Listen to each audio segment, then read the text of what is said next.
আমানু বিরাব্বিহিম, তারা তাদের রবের উপরে ঈমান এনেছিল। আর ঈমান আনার কারণে তাদের ঈমান এত পছন্দ হয়েছে আল্লাহর কাছে, আল্লাহ বলেছেন ওয়াজিদনাহুম হুদা,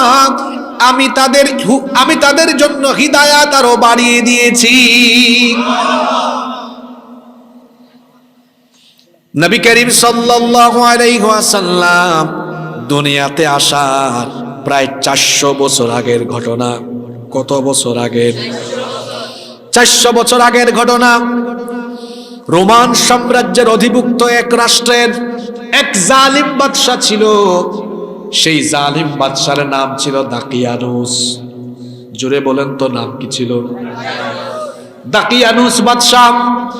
এই বাদশা এত জালিম ছিল, সে তার রাষ্ট্রের শতভাগ জনগণকে শিরকে বাধ্য করত। কেউ যদি তাওহীদের উপর প্রতিষ্ঠিত হতো তো ওই জালেম বাদশা তাদের উপরে অবর্ণনীয় নির্যাতন আরম্ভ করত। ওই দাকিয়ানুস বাদশার আমলে সবার জন্য পৌত্তলিকতা, মূর্তি পূজা বাধ্যতামূলক ছিল। রাষ্ট্রীয়ভাবে জনগণকে শিরকে বাধ্য করত। এখনো দুনিয়াতে দাকিয়ানুসের মতো এমন জালিম শাসক আছে যারা রাষ্ট্রের জনগণকে এইভাবে শিরক করতে বাধ্য করে।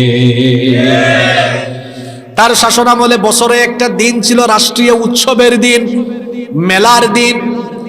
সেই উৎসবে, সেই মেলায় ছোট্ট ছোট্ট শিশুরা, তরুণ যুবক, কিশোর তরুণ যুবক, নারী পুরুষ, আবাল বৃদ্ধ বনিতা সবাই সেই মেলায় অংশগ্রহণ করত। এবং সেই মেলায় প্রকাশ্যে মূর্তি পূজা হতো, সবাইকে শিরক করতে বাধ্য করা হতো। সেই মেলার মধ্যে কিছু যুবক সেদিন উপস্থিত হয়েছিল যারা এই পৌত্তলিকতা আর মূর্তি পূজা করতে তাদের বিবেক তাদেরকে বাধা দিয়েছিল। শুনতেছেন? যুবকরা এখানে আছে না ঘুমাই গেছে? যুবকদের ওয়াজ শুরু হয়ে গেছে। রাষ্ট্রীয় মেলা উৎসবের দিনে সারা দেশের সকল মানুষ সেখানে হাজির, উপস্থিত হয়েছে।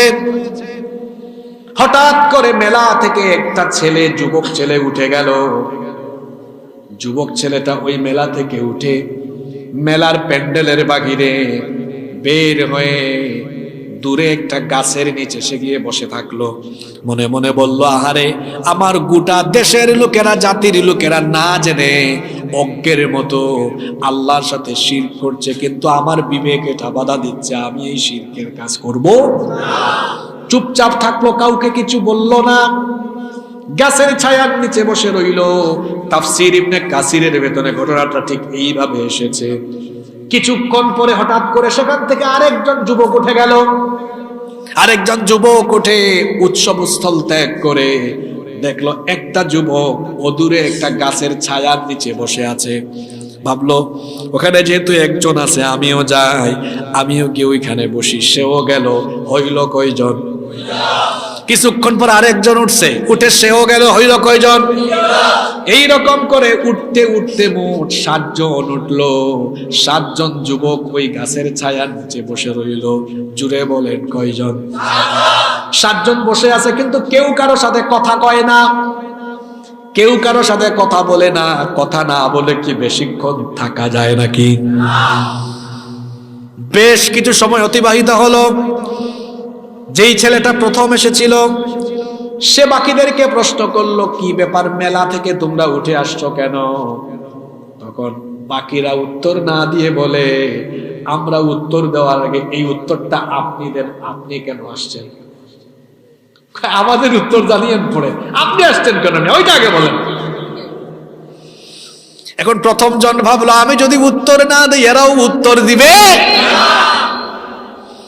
সাহস করে বলেই ফেললো, আমি উঠে এসেছি এই কারণে, এই অনুষ্ঠানে আমার রবের সাথে শিরক করা হচ্ছে। একজন মুমিন কখনো আল্লাহর সাথে কাউকে শরীক করতে পারে না। শিরকের কারণে আমি অনুষ্ঠানস্থল ত্যাগ করেছি। আমি মুশরিক নই, আমি তাওহীদবাদী। আমি বিশ্বাস করি আমার রব কয়জন? আমাদের রব কয়জন? কুল হুয়াল্লাহু। আমাদের রব হলেন একক, অদ্বিতীয়, তার সাথে কোনো শরীক নাই। সে যখন বলল আমি তাওহীদবাদী, মুশরিক নই, বাকি 6 জন বলল, ভাই আপনার সাথে তো আমাদেরও মিল আছে, আমরাও তো ঠিক একই কারণে উঠে চলে এসেছি। আল্লাহু আকবার। প্রত্যেকটা রাষ্ট্রের রাষ্ট্রীয় গোয়েন্দা থাকে। এই যে আমাদের এখানে ওয়াজ মাহফিল হচ্ছে, এখানেও গোয়েন্দা বাহিনী আছে। কিরামান কাতিবিন আগে ছিল 2 জন, এখন হয়ে গেছে অনেকেই যে ক্যামেরা, এগুলাও রেকর্ড। কোন জায়গায় এখন কথাও বলা যায় না মন খুলে, কারণ কিরামান কাতিবিনের সংখ্যা এখন কম না বেশি। তো রাষ্ট্রীয় গোয়েন্দা বাহিনী ছিল। গোয়েন্দা বাহিনীর নজরে রাখতে পারে না এই 7 যুবক। গোয়েন্দা বাহিনীর সব তথ্য পেয়ে গিয়েছে। এই ছেলেগুলো কি কথা বলছে গোয়েন্দা বাহিনী শুনছে। ওই 6 জন বলল, ভাই আপনার সাথে তো আমাদেরও মিল আছে, আমরাও তো ঠিক একই কারণে উঠে এসেছি। তারা তখন সবাই একই বাক্যে একই রকম কথা বলেছিল।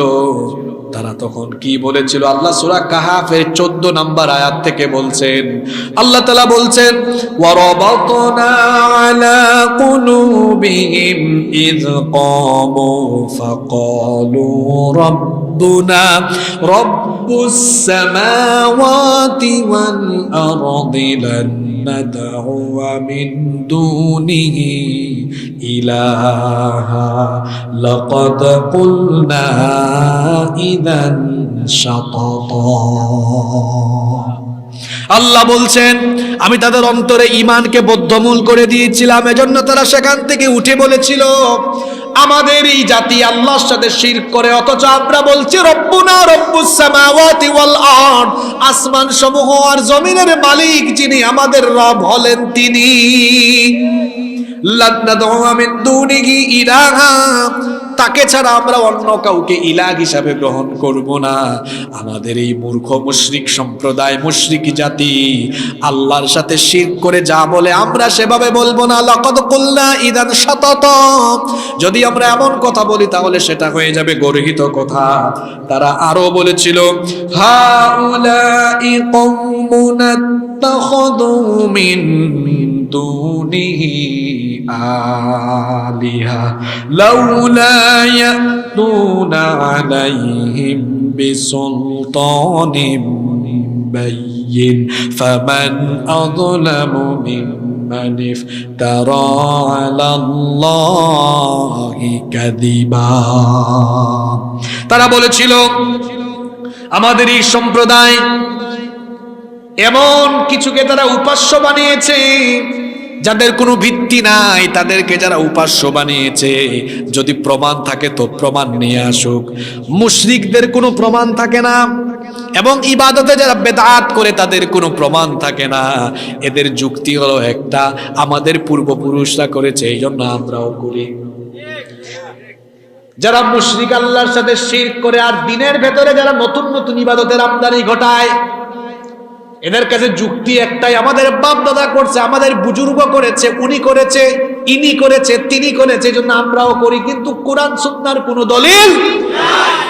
এই 7 জন যুবক বলছে, আমাদের মূর্খ সম্প্রদায় যে শিরক করে, যদি তাদের কাছে কোনো দলিল থাকে, লাউলা ইয়াতুনা আলাইহিম বিসুলতানিন বাইয়িন, তারা যেগুলোর পূজা করে, পারলে তারা সেগুলোর ব্যাপারে সুস্পষ্ট প্রমাণ নিয়ে আসুক। ফামান আযলামু মিম্মান ইফতারা আলাল্লাহি কাযিবা, তার চেয়ে বড় জালিম আর কে হতে পারে যে আল্লাহর ব্যাপারে মিথ্যারোপ করে। আল্লাহর সাথে শিরক করা এটা হলো সবচেয়ে বড় জুলম। এজন্য লুকমান হাকিম তার ছেলেকে বলেছিলেন, ইয়া বুনাইয়া লা তুশরিক বিল্লাহ ইন্নাশ শিরকা লাযুলমুন আযীম। কলিজার টুকরা ছেলে, তুমি আল্লাহর সাথে শিরক করো না, কারণ নিশ্চয়ই শিরক করা হলো মস্ত বড় জুলুম। যে ব্যক্তি শিরক করে সে আল্লাহর উপর জুলুম করে বসে। এই 7 জন যুবকের জন্য বলেছিল, তার চেয়ে বড় জালিম আর কে হতে পারে যে আল্লাহর ব্যাপারে মিথ্যা কথা রটায়। যুবকরা যে কথাবার্তা বলছে, যারা এগুলো শুনে ফেলতেছে তারা হলো রাষ্ট্রীয়, জোরে বলেন, ঘুমাই গেছেন নাকি আপনারা? ঘটনা কি ঘটে এবার শুনেন। এই গোয়েন্দারা এই 7 যুবককে গ্রেফতার করলো। গ্রেফতার করে বাদশার সামনে নিয়ে গেল। বাদশার নামটা যেন কি ছিল? দাকিয়ানুস। বাদশার সামনে নিয়ে গেল। গোয়েন্দা বাহিনী রিপোর্ট দিল, মহামান্য বাদশাহ, আপনার এলাকায় এই 7 জন যুবক মূর্তি পূজা না করে তাওহীদবাদী রবের উপর নাকি ঈমান এনেছে।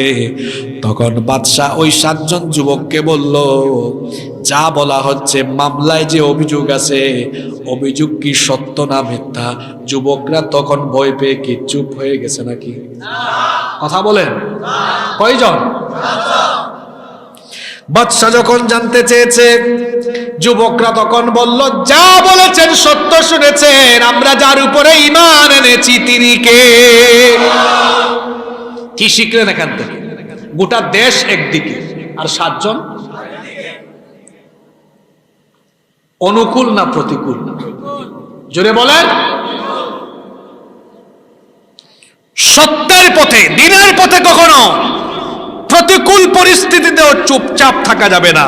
এই আসহাবে কাহাফের কাহিনী থেকে যুবকরা শিখো, তরুণরা, ছাত্ররা শিখো। 7 জন যুবক জালিম বাদশার সামনে সত্য কথা বলতেও তারা ভীত হয় নাই, সাহসের সাথে বলেছে। জালিমের সামনে সত্য কথা বলতে পারা, এটা সবচেয়ে বড় জিহাদ। কয়জন যুবক? ভয় পেয়েছে না বলেছে? বলার পরে বাদশা খুশি হয়েছে না রাগ করছে? চরম পর্যায়ে রাগান্বিত। বাদশা তখন বলল, তোরা যদি বুড়া হইতে এখনই শেষ করে ফেলতাম। তোরা বুড়া হইলে তোদেরকে এখনই আমি শেষ করে ফেলতাম, শরীর থেকে মাথাটা আলাদা করে ফেলতাম।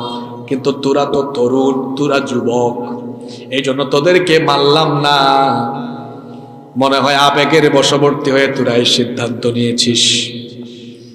ঠিক আছে, অ্যাকশন নিলাম না। তোমরা জোয়ান মানুষ, যুবক মানুষ, হয়তো আবেগে সিদ্ধান্ত নিয়ে ফেলেছ, সিদ্ধান্ত পরিবর্তন করো। সময় দিলাম 3 দিন। জুড়ে বলেন, কয়দিন?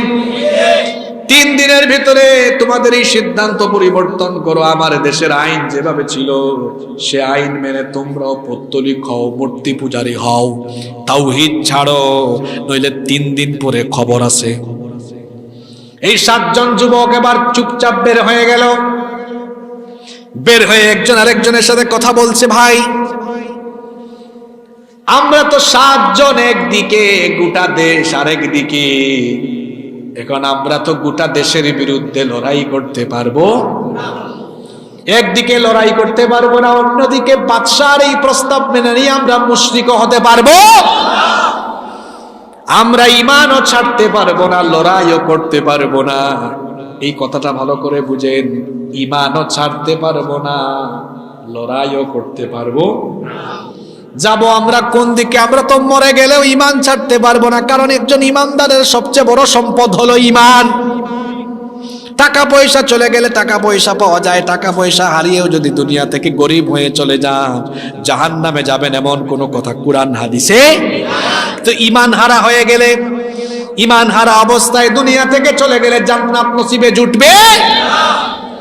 যুবকরা বলল, আমরা তো ঈমান ছাড়তে পারবো না, বাদশার প্রস্তাবও মানতে পারবো না, কি করব আমরা?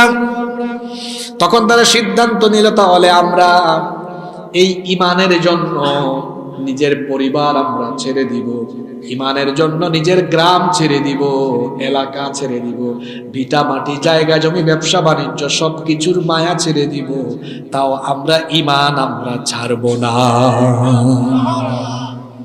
আমরা সব ছেড়ে দিয়ে চলে যাই, এই এলাকায় থাকবো না, হিজরত করব। হিজরত মানে হলো এক স্থান থেকে অন্য স্থানে দ্বীনের কারণে, ঈমানের কারণে যাওয়া। 7 জন যুবক সিদ্ধান্ত নিল, আমরা তাহলে এই এলাকায় থাকবো। তারা এবার চলা আরম্ভ করলো অজানা গন্তব্যে। তারা হাঁটতেছে, সামনের দিকে যাচ্ছে, হঠাৎ করে একটা কুকুর তাদের পিছু নিয়েছে। কি পিছু নিয়েছে? আর একটু জোরে বলেন। এরা কুকুরকে তাড়ায়, যা আসিস না, যা। কিন্তু কুকুর আর উল্টা, বহু চেষ্টা করলো কুকুরকে তাড়ানোর, কিন্তু কুকুর তাদের পিছু ছাড়ে না। শেষ পর্যন্ত বলল, যাও। কুকুরটাও আমাদের সাথে মনে হয় যাইতে চায়, কুকুরও থাকুক। কুকুর সহ তারা রওনা করলো। যেতে যেতে যেতে যেতে একটা বিরাট পাহাড়ের বিরাট একটা পর্বতমালার মুখেই প্রবেশপথে একটা বিস্তীর্ণ বড় একটা গুহা ছিল। জোরে বলেন কি ছিল? তাদের অন্তরে আল্লাহ এটা ঢুকাইয়া দিলেন যে তোমরা গুহার ভিতরেই প্রবেশ করো। যেমনটা আল্লাহ তাআলা 16 নম্বর আয়াত থেকে বলছেন, ওয়া ইয আ'তাযালতুমুহুম ওয়া মা ইয়াবুদুনা ইল্লাল্লাহ ফা'বু ইলাল কাফি ইয়ানশুর লাকুম রাব্বুকুম মির রাহমাতিহি ওয়া ইউহাইয়্যি লাকুম মিন আমরিকুম মিরফাকা। আল্লাহ বলছেন, আর স্মরণ করো যখন তোমরা তাদের সাথে সম্পর্ক ছিন্ন করেছিলে, যারা আল্লাহর সাথে শিরক করেছিল, আল্লাহ ছাড়া অন্যদেরকে উপাস্য হিসাবে গ্রহণ করে নিয়েছিল, তখন আমি তোমাদেরকে বলেছিলাম গুহায় আশ্রয় নাও, তাহলে তোমাদের জন্য তোমাদের রব রহমতের দ্বার উন্মুক্ত করে দিবেন এবং তোমাদের জীবন উপকরণের ব্যবস্থা আরো সহজ করে দিবে। সুবহানাল্লাহ পড়েন। যুবকরা এবার সিদ্ধান্ত নিল গুহায় আশ্রয় নিবে। এবার তারা গুহার ভেতরে ঢুকলো। কিসের ভিতর? গুহার ভেতরে যাওয়ার পরে যুবকরা কি বলল শোনেন। আল্লাহ তাআলা বলছেন, ইয আওয়াল ফিতয়াতু ইলাল কাহফি ফাকালু রব্বানা আতিনা মিন লাদুনকা রাহমাতাও ওয়া হায়্যি লানা মিন আমরিনা রাশাদা। আগেই পড়েন সুবহানাল্লাহ। কি সুন্দর আয়াত। আল্লাহ বলেছেন এই যুবকরা যখন গুহায় এলো, গুহায় ঢোকার পরে তারা তখন দোয়া করলো কার কাছে? কারণ বালা মুসিবতে পড়লে উদ্ধার করতে পারেন যিনি, তিনি কে? এজন্য চাইতে হবে কার কাছে? আমার দেশে কিছু অবুঝ বুকাশুকা মুসলমান আছে, বুঝ একটু কম, আল্লাহর কাছে না চাইয়া মাধ্যম লাগায়, আমি ডিরেক্ট যাইতে পারবো না, আমার অমুক বাবার মাধ্যমে যাব, অমুক জিন্দা বাবা অমুক মুর্দা বাবার মাধ্যমে যাব। আল্লাহর ক্ষমতা কি এত কম নাকি যে জিন্দা আর মরা বাবার মাধ্যম ধরা লাগবে? কথা বলেন না কেন? আপনি সরাসরি বললে আল্লাহ কি শুনেন না? ইউনুস নবী যখন সাগরের তলদেশে মাছের পেটের ভেতর থেকে আওয়াজ দিলেন, কেউ শুনে নাই, শুনেছে কে? কোনো মাধ্যম লাগে নাই। আমার বাবারা, আমার ভাইয়েরা, এই জন্য আমরা যা কিছু চাইবো, যা কিছু বলবো, একজনের কাছে বলবো, তিনি কে? এই যুবকগুলো বিপদে পড়েছে, গুহায় ঢুকেছে, কি দোয়া করেছে? এই দোয়াটা শিখেন, আমল করেন এগুলো। এই যুবকরা বলেছে রব্বানা আতিনা মিন লাদুনকা রাহমা, রব্বানা আতিনা মিন লাদুনকা রাহমা, হে আমাদের রব আপনার তরফ থেকে আমাদেরকে রহমত দেন। ওয়া হায়্যি লানা মিন আমরিনা রাশাদা, আর আমাদের কাজ সহজ করে দেন। কোন কাজ যদি আল্লাহ সহজ করে দেন, সেটা আর কঠিন হওয়ার কোনো সম্ভাবনা নাই। এজন্য চাইতে হবে কার কাছে? এই 7 জন যুবক গুহায় ঢুকে আল্লাহর কাছে চেয়েছে মোট কয়টা জিনিস? জোরে বলেন কয়টা? 1 নাম্বার রহমত। কার রহমত? 2 নাম্বার চেয়েছে আল্লাহ সবকিছু সহজ করে দাও। এই দোয়াটা আল্লাহ কেমনে কবুল করলেন শুনেন। এই যুবকরা যখন আল্লাহর কাছে এই দোয়া করলো, 2টা দোয়াই আল্লাহ কবুল করলেন। আল্লাহ তাআলা প্রথম দোয়া কবুল করলেন, তারা চেয়েছিল রহমত। আল্লাহ বলেছেন, বান্দারে, ও আমার যুবকেরা, তোদের ঈমান আমার এত পছন্দ হয়েছে, তোরা ঈমানের কারণে তাদের ঘর বাড়ি পরিবার পরিজন ভিটামাটি এলাকা ছাড়া হয়েছে, এসেছিস, ঈমান ছাড়িস নাই। আমার উপর ঈমান এনে তোরা দুনিয়ার সব কিছু ছেড়ে দিতে পেরেছিস, আর তোরা আমার কাছে রহমত চেয়ে দিলাম, এমন রহমত আর শান্তি দিলাম, এই শান্তিতে তোরা বছরের পর বছর আরাম করে ঘুমায়া থাক। আল্লাহ বললেন, ফাদরাবনা আলা আযানিহিম ফিল কাহফি সিনিনা আদাদা, আমি তাদের কান বন্ধ করে দিলাম। কি বন্ধ করে দিলাম? আমি তাদের কান বন্ধ করে দিলাম কয়েক বছরের জন্য। কয়েক বছরের কান বন্ধ করাবো। আমার দিকে তাকান। আমরা যখন ঘুমাই সবার পরে কান ঘুমায়, যখন জেগে উঠি সবার আগে কি জেগে উঠে? কথা বুঝতেছেন? দেখবেন রাতের বেলা ঘুমাইছেন, একটু চোখ লাগছে, ঝিমানো, আপনারা আঞ্চলিক ভাষায় কি বলেন এটাকে? জোরানি।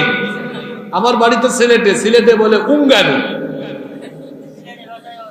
সিলেটি ভাষায় ওয়াজ বললে কিন্তু বুঝতে হবে। ঝিমানি আসছে দেখবেন, বা একটু ঘুম লাগছে 5 মিনিট 10 মিনিট, হঠাৎ করে ঘরে বিকট আওয়াজ হয়েছে, ঘুম ভেঙে যায়। এই যে আওয়াজটা শুনলেন কি দিয়ে? তার মানে আমরা ঘুমিয়ে গেলেও কান ঘুমায়। যখন প্রচন্ড ঘুমে মানুষ চলে যায় তখন কানও আস্তে আস্তে নিস্তেজ হয়ে যায়। আবার যখন জেগে উঠি সকালবেলা,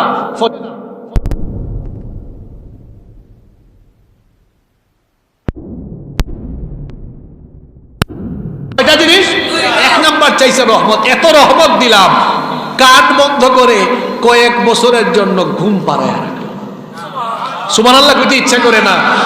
বললেন হুজুর রহমতের সাথে ঘুমের কি সম্পর্ক? ভাইরে, টাকা দিয়া পয়সা দিয়া এমপি হইয়া মন্ত্রী হইয়াও ঘুম পাওয়া যায় না আল্লাহর রহমত। দেখবেন কত পয়সাওয়ালা আছে রাতের বেলা তার খাটের এই পাশ থেকে ওই পাশে যায়, ওই পাশ থেকে এই পাশে আসে ঘুমাইতে। সারাদিন ভ্যান চালিয়েছে, রিক্সা চালিয়েছে, আমার রিক্সাওয়ালা ভাই এশার নামাজের পরে খাবার দাবার ভালো পায় নাই, ডাল আর আলু ভর্তা দিয়ে মাইরা দিছে, এরপরে ঘুমানো কাই থোয়ার সাথে সাথে। ঠিক আছে কথা? আমার রিক্সাওয়ালা ভাইয়ের পয়সা নাই, ব্যাংক ব্যালেন্স নাই, ঘুম। আরেক বেটাই এমপি মন্ত্রী হয়ে গেছে, তাও ঘুমাইতে পারে। তাহলে কি বুঝলেন? ঘুমটা কার দেওয়া? জোরে বলেন। আল্লাহর তরফ থেকে রহমত না আসলে পরে ঘুম আসবে? রহমত এটা কার তরফ থেকে আসে? আল্লাহ বললেন তোরা 7 জন যুবক দোয়া করলি রহমতের জন্য, রব্বানা আতিনা মিন লাদুনকা, যা রহমত দিলাম তোদেরকে ঘুম পাড়ায় রাখলাম। সুবহানাল্লাহ। আর তোরা আরেকটা জিনিস চেয়েছিলি, আল্লাহ আমাদের কাজ সহজ করে দাও, ওয়াহাইয়্ লানা মিন আমরিনা। আল্লাহ কাজ কেমনে সহজ করছেন? আল্লাহ তাআলা বললেন তোরা আমার উপর ঈমান আনছস, আমার কারণে এলাকা ছাড়ছস, তোদের বাদশা তোদের এলাকার মানুষ তোদের পক্ষে থাকে নাই, আমার কারণে তোদের এলাকার লোকেরা, রাষ্ট্রের লোকেরা তোদের বিরুদ্ধে গিয়েছে, তোদের কাজ আমি দায়িত্ব নিলাম, আমি এদেরকে সাইজ করব।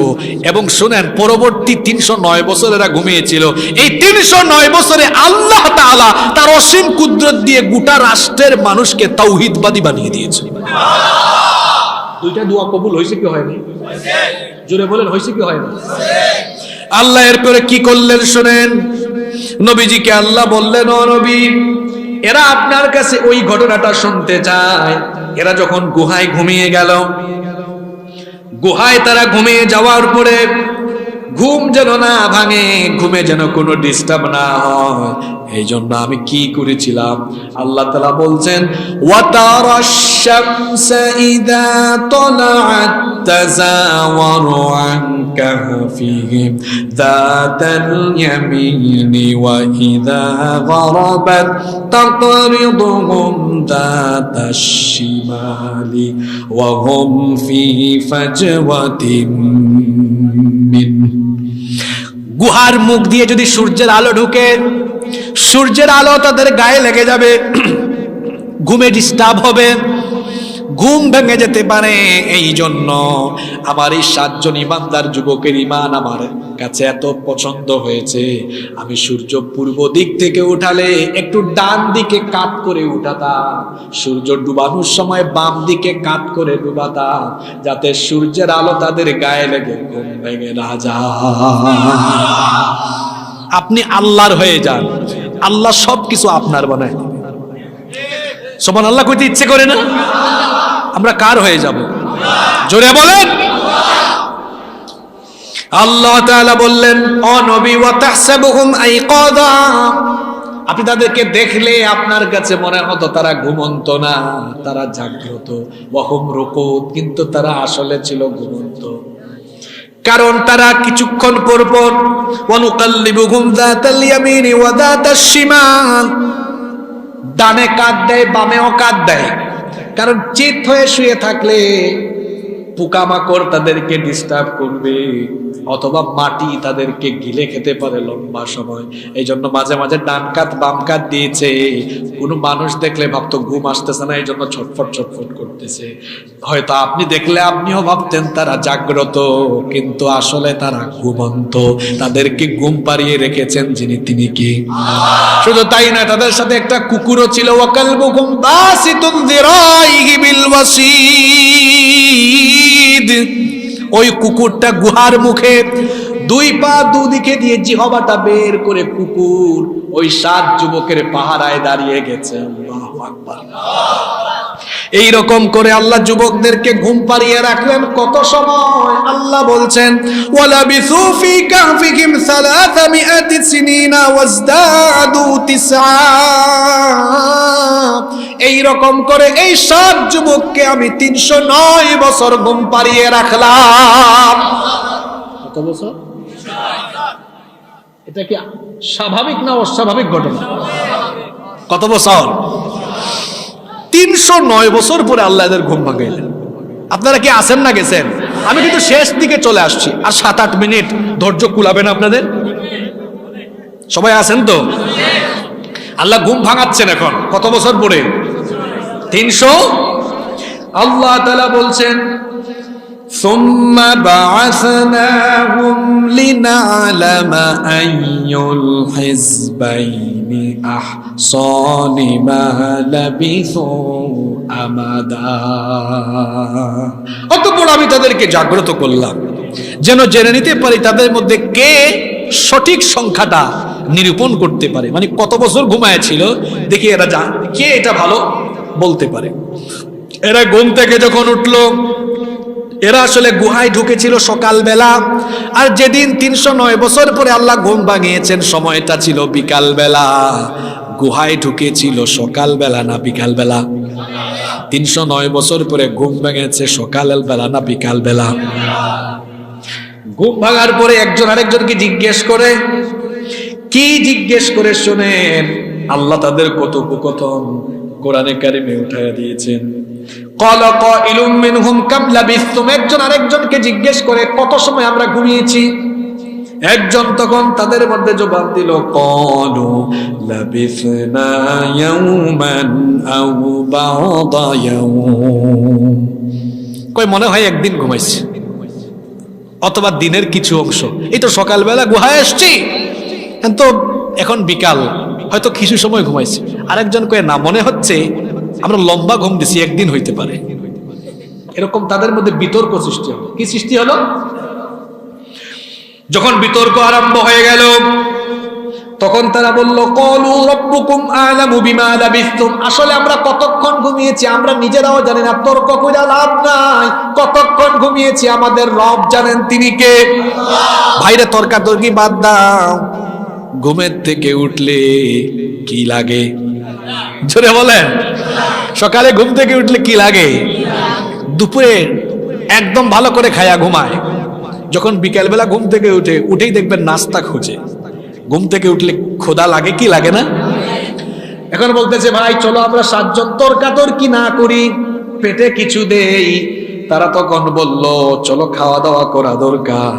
এখন তারা তাদের মধ্য থেকে একজনকে কিছু পয়সা দিল, টাকা দিল, দিয়ে কি বলল শোনেন, ফাবাসু আহাদাকুম বিওয়ারিকিকুম হাদিহি ইলাল মাদিনা। খারাপ লাগতেছে আপনাদের? কই নাও কিছু টাকা দিলাম, যাও তো বাজারে যাও। বাজারে যাও, গিয়ে তুমি যেটা পাও ওইটা কিনে ফেলিও না। সুবহানাল্লাহ, কি নসিহত করেছে দেখেন। বলেছে বাজারে যাও, এই টাকাগুলো নিয়ে ফালিয়ানজুর। এরপরে বাজারে গিয়ে দেখো আইয়ুহা আজকা তুআমা,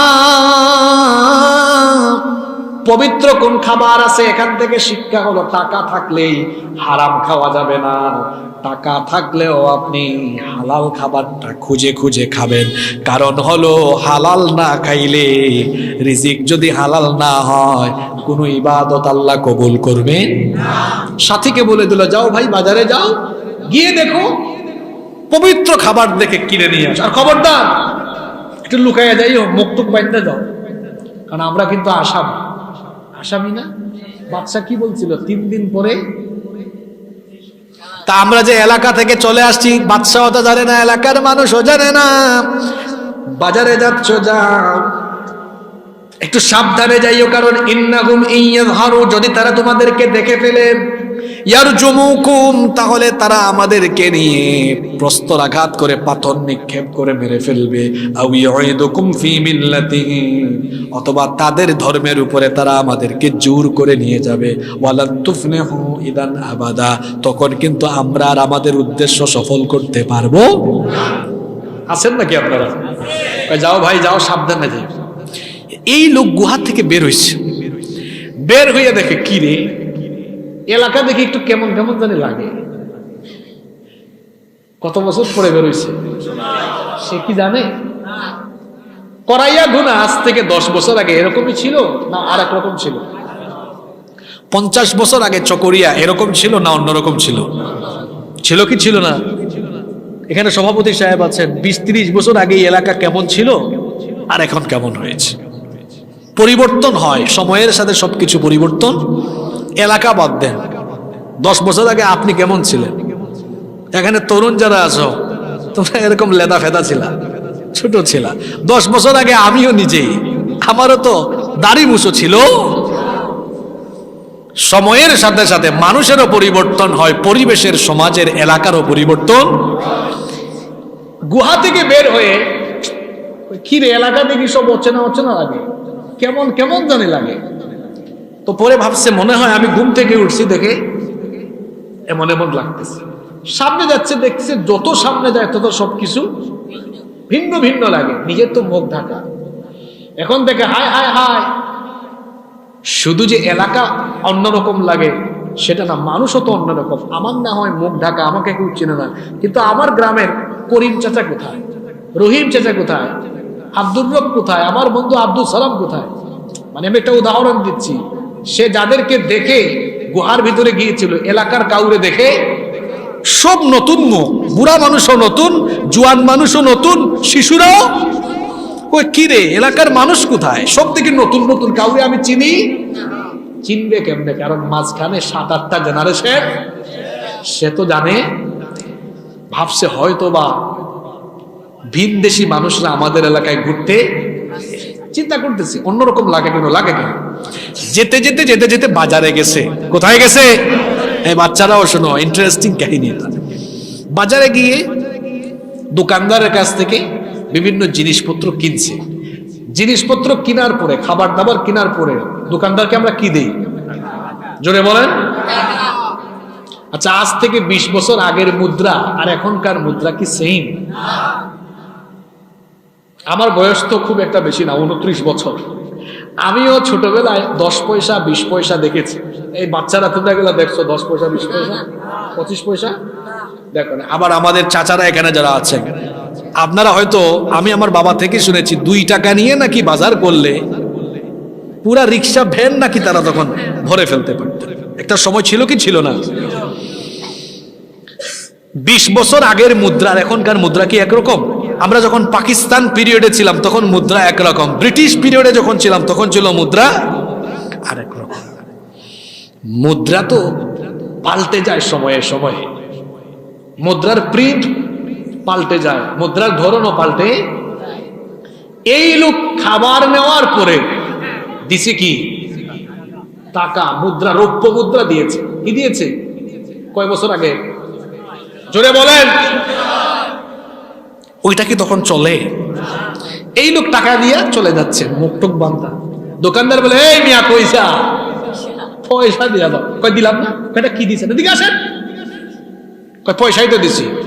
কয় ভাই এটা তো পয়সা দাও না, এটা গুপ্তধন দিয়েছি। কি দিয়েছ? কয় ধরে মিয়া পাগল হয়েছেন নি আপনি? আপনাকে তো আমি টাকাই দিয়েছি, গুপ্তধন দিব কেন? কয় না, এটা তুমি কোন জায়গা থেকে চুরি করছো ওইটা বলো। আসছে খাবার কিনতে, পড়ে গেছে এখন। যুবক বলতেছে, ভাই তোমার মাথা কি পাগল হয়ে গেছে? আমি চুরি করবো কেন? এটা আমার টাকা, আমার বন্ধুদের টাকা। টাকাগুলো নিয়ে আমি বাজারে আসছি খাবার কিনতে, চুরি করে আনবো কেন?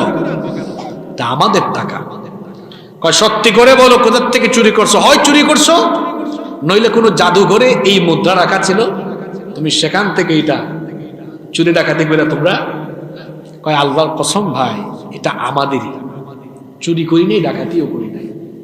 যখন এই যুবক সত্য কথা মানে সঠিক তথ্য, দোকানদারের চাওয়া অনুযায়ী তথ্য দেয় না, যেমন পৌরসভার সর্বোচ্চ দায়িত্বপ্রাপ্ত ব্যক্তিকে কি বলা হয়?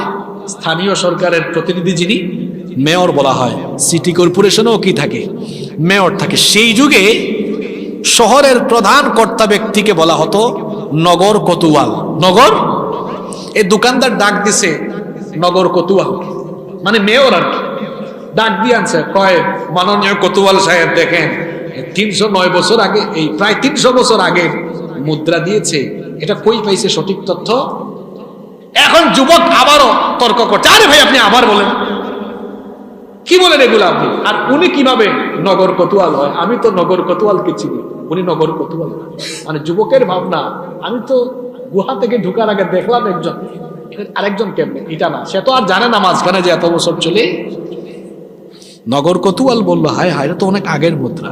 বললো, ভাই তুমি কি চুরি করছো এটা? কয় না, কি বলেন চুরি করছি, এটা আমার, আমি আমার সাথীদের থেকে এটা আনছি। নগর কোতোয়াল ডাক দিছে বাদশাকে। এখন বাদশাহ এই কথা শুনে স্বয়ং বাদশাহ এসে হাজির হয়েছে ওখানে। সুবহানাল্লাহ পড়বেন না? বাদশাহ বললো, এই যুবক কোথায় পেয়েছো এটা বলো। কোথায় পাইছি মানে? এটা আমাদের মুদ্রা, আমার বন্ধু আমার সাথীরা তারাও আছে। তারা কোথায়? চলেন আমার সাথে গুহায়। এবার নিয়ে গেছে কোথায়? গিয়ে দেখে ওই 6 জন ওখানেই আছে। এবার 7 জন একত্রিত করে বাদশা জিজ্ঞেস করলো, বলো এটা কোথায় পেয়েছো? এগুলো আমাদের টাকা। কোথায় পাবো মানে? আমি বাদশা বলতেছি, নইলে তোমাকে কিন্তু তোমাদের সবাইকে সাইজ করবো, সত্য কথা বলো। আপনি আবার কোন জাতের বাদশা? আমরা তো বাদশাকে চিনি, আপনি তো বাদশা।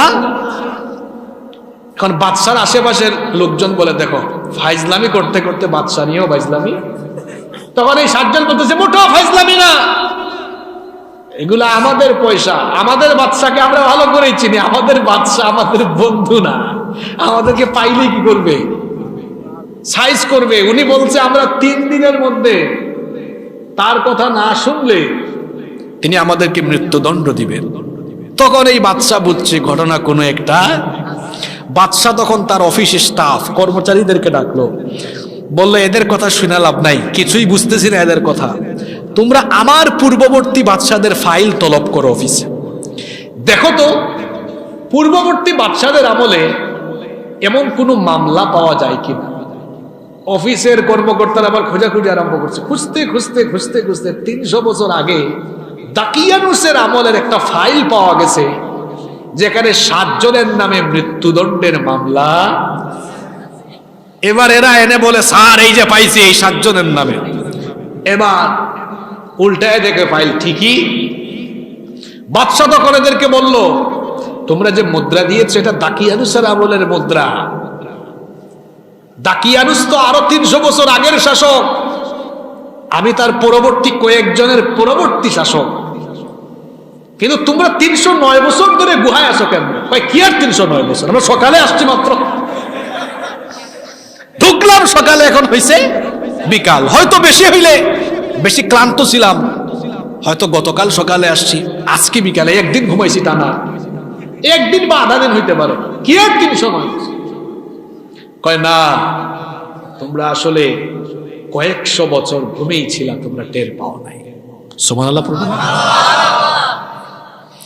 আপনাদের প্রশ্ন হতে পারে, হুজুর এদেরকে আল্লাহ এত বছর ঘুম পাড়ায় রাখলেন, এরপরে 309 বছর পরে আল্লাহ হঠাৎ কেন জীবিত করলেন? এর কারণটা কি বলবো? ওই যুবকরা দোয়া করছিল কয়টা? 1 নম্বর রহমতের দোয়া, রহমত তো পাইছে, ঘুমাইছে। 2 নম্বর ছিল আল্লাহ আমাদের কাজটা, এই কাজটা সহজ করে দিচ্ছেন কে? এখন আর ওই দাকিয়ানুসের রাষ্ট্রে কোনো মুশরিক, আল্লাহর রহমতে সবাই কি হয়ে গেছে? ঈমানদার। কিন্তু এই বাদশার আমলে যখন এদেরকে 309 বছর পরে ঘুম থেকে উঠানো হয়, ওই যুগে একটা নতুন সমস্যা দেখা দিয়েছে। নতুন একটা কি দেখা দিয়েছে? সবাই ঈমানদার হয়েছে ঠিক, কিন্তু আখিরাত অবিশ্বাসী অনেক লোকজন ছিল যারা মৃত্যু পরবর্তী জীবনের ব্যাপারে সন্দেহ করত, মৃত্যুর ব্যাপারে দুনিয়ার সকল ধর্মের মানুষের কোনো সন্দেহ। মানুষ মারা যাবে এটা সবাই জানে, কিন্তু মরার পরে আরেকটা জীবন আছে, আপনাকে আবার জীবিত করে আল্লাহ হিসাব চাইবেন। ওই আখিরাতের জীবন, মৃত্যু পরবর্তী জীবনকে অনেকে অবিশ্বাস করে, এমন মানুষ দুনিয়াতে আছে না নাই? ওই সময়ের বাদশা তিনি ছিলেন অত্যন্ত পরহেজগার। তিনি আল্লাহর কাছে দোয়া করেছিলেন, আল্লাহ আমার এলাকার মানুষগুলো ইমানদার হলেও মৃত্যু পরবর্তী জীবনকে তারা অস্বীকার করে, সুতরাং এমন কোনো ঘটনা ঘটাও যার মাধ্যমে আমার দেশের জনগণ সাইজ হয়ে যায়, তারা যেন আর মরার পরের জীবন সম্পর্কে কোনো সন্দেহ না। আল্লাহ বাদশার দোয়া কবুল করলেন। দোয়া কবুল করে ওই রহমতে থাকা, ঘুমে থাকা 7 যুবককে আল্লাহ 309 বছর পরে ঘুম থেকে উঠালেন। কেন আল্লাহ উঠালেন, আল্লাহ সেটাই এবার বলছেন, ওয়াকাযালিকা আ'থারনা আলাইহিম লিয়া'লামু আন্না ওয়া'দাল্লাহি হাক্কুন ওয়া আন্নাস সাআতা লা রাইবা ফিহা। সুবহানাল্লাহ। এভাবে আমি তাদেরকে জাগ্রত করলাম যাতে জানিয়ে দিতে পারে, লিয়ালামু আন্না ওয়াদাল্লাহি হাক্কুন, আল্লাহর ওয়াদা সত্য, ওয়া আন্নাস সাআতা লা রাইবা ফিহা, মরার পরে কিয়ামত বা আখিরাতের জীবন আছে, এতে কোনো সন্দেহ। মরার পরে কেমনে আল্লাহ জীবিত করবেন, এটা আল্লাহ ওই যুগের মানুষ যারা মরার পরে জীবিত করবেন, আল্লাহ এটার ব্যাপারে সন্দেহ করত। 309 বছর গুহার ভেতরে ঘুম পাড়ায়া আশ্চর্যজনক ঘটনা ঘটায়া 309 বছর পরে তাদের চোখের সামনে দেখে জাগ্রত করে তাদের সাথে কথা বলি আল্লাহ বুঝাতে চাইলেন, তোমাদের চোখের সামনেই ঘটনাটা দেখলে 309 বছর আগে ঘুমিয়েছিল, 309 বছর পরে তোমাদের চোখের সামনে আমি জাগ্রত করে তোমাদের সাথে কথা বলালাম। যে আল্লাহ এভাবে বছরের পর বছর ঘুম পাড়িয়ে বান্দাকে জাগ্রত করে কথা বলাতে পারেন, সে আল্লাহ তুমি মরে গেলেও মরার পরে আবার জিন্দা করে তোমার কাছ থেকে হিসাব নিতে পারবেন কিনা? আল্লাহ পারবেন কিনা? সন্দেহ আছে? কোন সন্দেহ আছে? এই হলো পুরো আসহাবে কাহাফ বা গুহাবাসী যুবকদের ঘটনা। এই ঘটনাটা শোনাইয়া আমি আপনাদেরকে মজা দিতে চাই না। আসুন সর্বশেষ 2 মিনিটে কিছু শিক্ষা এখান থেকে নেই। মনোযোগ আছে তো? 1 নাম্বার, আজকের এই আলোচনা গুহাবাসী যুবক আসহাবে কাহাফদের এই কাহিনী থেকে শিক্ষা নিলাম। 1 নাম্বার শিক্ষা, ভবিষ্যতে কিছু বলবো করব, আমি বলবো ইনশাআল্লাহ, মনে থাকবে। 2 নাম্বার শিক্ষা, শিরকের ব্যাপারে কোনো আপোষ। একজন মুসলমান, একজন মুমিন শিরকি কর্মকাণ্ড যদি কোনো রাজা, বাদশা, শাসক, কোন নেতা চাপিয়ে দেয়, তখন সত্যের পথে, ইমানের পথে, দ্বীনের পথে থাকতে গিয়ে তখন সাহসী ভূমিকায় সামনে অগ্রসর হতে হবে। পারা যাবে? 3 নম্বর শিক্ষা হলো সত্যের ব্যাপারে আপোষহীন হতে হবে, ভয় পাওয়া যাবে না। এই 7 জন যুবক জালিম বাদশার সামনে সরাসরি হক কথা বলেছে, কোনো ভয় পায়? আজ মুসলিম উম্মার এতগুলো যুবক, কোটি কোটি যুবক, এই যুবকরা ঘুমিয়ে আছে। যদি মুসলিম উম্মার এই যুবকরা জেগে উঠে আর ঘুমন্ত এই যুবকরা যদি আসহাবে কাহাফের যুবকদের মতো সোচ্চার হয়ে যায়, তো আমি নির্দ্বিধায় বলতে পারি তামাম দুনিয়ার মুসলমানরা আর মার খেয়ে পড়ে থাকবে না, মাথা উঁচু করে আবার এই উম্মা ঘুরে দাঁড়িয়ে যাবে ইনশাআল্লাহ। যুবক ভাইরা এই শিক্ষা নিতে পারবেন তো? 4 নম্বর শিক্ষা হলো আখিরাত, মরার পরের একটা জীবন, মরার পরে হিসাব দিতে হবে। এই ভয়টা যদি কারো অন্তরে থাকে আর কিচ্ছু লাগে না, আমি আল্লাহর কাছে মরার পরে জবাব দিতে হবে, আল্লাহর সামনে দাঁড়াতে হবে, এই ভয় থাকলে, সত্যিকারের এই ভয়টা অন্তরে থাকলে নামাজ ছাড়বে। জোরে বলেন, নামাজ ছাড়বে? সুদ খাবে, ঘুষ খাবে, আরেকজনের জায়গা জমি, ভূমি খেকু, আমাদের এলাকায় তো নাই, ভূমি খেকু, ভূমি দখল করবে, মানুষের নামে মিথ্যা মামলা দিবে, হয়রানি করবে, কোন গুনাহ করবে? আখিরাতের ভয় অন্তরে থাকতে হবে। বেশি না, বেশি কথা বললে মনে থাকে না। কয়টা শিক্ষা বললাম? আসুন এই 4টা শিক্ষা আজকে সূরা কাহাফের এই সংক্ষিপ্ত তাফসীর থেকে নিজের জীবনে বাস্তবায়নের চেষ্টা করি। আল্লাহ আমাদের সবাইকে সেই তৌফিক দান করেন।